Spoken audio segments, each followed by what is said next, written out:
হোসাইন রাদিয়াল্লাহু আনহু হত্যা করেছে কুফাবাসীরা। সত্য কিনা মিথ্যা বলেন তো? কুফাবাসীরা। ইয়াজিদের বাড়ি কোথায় ছিল? শামে। ইরাক এবং শামের মধ্যে কত হাজার মাইল দূরত্ব জানেন? 1000 মাইল।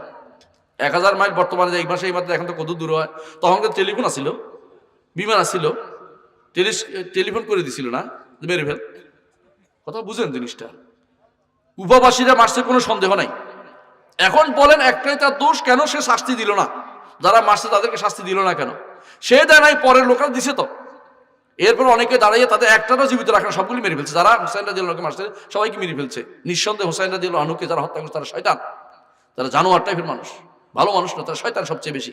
কিন্তু তাই বলে এমন লোককে দোষ দিবে না যে লোক এখান থেকে 1000 মাইল দূরে ছিল, তাকে এই দোষ দিতে পারে না। কারণ তখন ওইখান থেকে কাউকে সরাসরি পাঠান নাই তিনি যে মারার জন্য। এইটা উবাইদুল্লাহ বিন জিয়াদ শয়তানি করেছে। উবাইদুল্লাহ বিন জিয়াদ যেখানে ছিল সেই কাজটা করেছে, যে একে কোনো কমেই, সে ছিল নবী পরিবারের বিরোধী, এই জন্য সে অপকর্মটা করেছে। কিন্তু যখন ইয়াজিদের কাছে বাকি লোকদেরকে যখন পাঠানো হলো, তখন তিনি কেঁদে দিলেন যে আমার বংশের লোককে তুমি হত্যা করেছো, ইয়াজিদ, উবাইদুল্লাহ বিন জিয়াদ। কিন্তু ইয়াজিদ ছিল সম্পূর্ণ দুর্বল, মানে সে তার কোনো দেশের প্রতি নিয়ন্ত্রণ ছিল না, সে যে আরেকজনকে ওখানে দিবে এই ক্ষমতা তার ছিল না, এই জন্য কিছু করতে পারে নাই। কথা বুঝছেন? পরে যারা আসতে শাস্তি দিয়েছে এদেরকে কাউকে জীবিত রাখেন, সকলে মেরে ফেলছে। কিন্তু তাই বলে এই আপনি ইয়াজিদেরও আমরা ভালো বলছি না, তো তাই বলে এমন লোকেরা শুধু শুধু দিবেন না। বাস্তব দোষ থেকে দূরে সরে গেছেন। কুফাবাসীরা ছিল সবচেয়ে শয়তান, এরা ছিল ওনারই। কুফাবাসীরা কে ছিল এরা জানেন তো?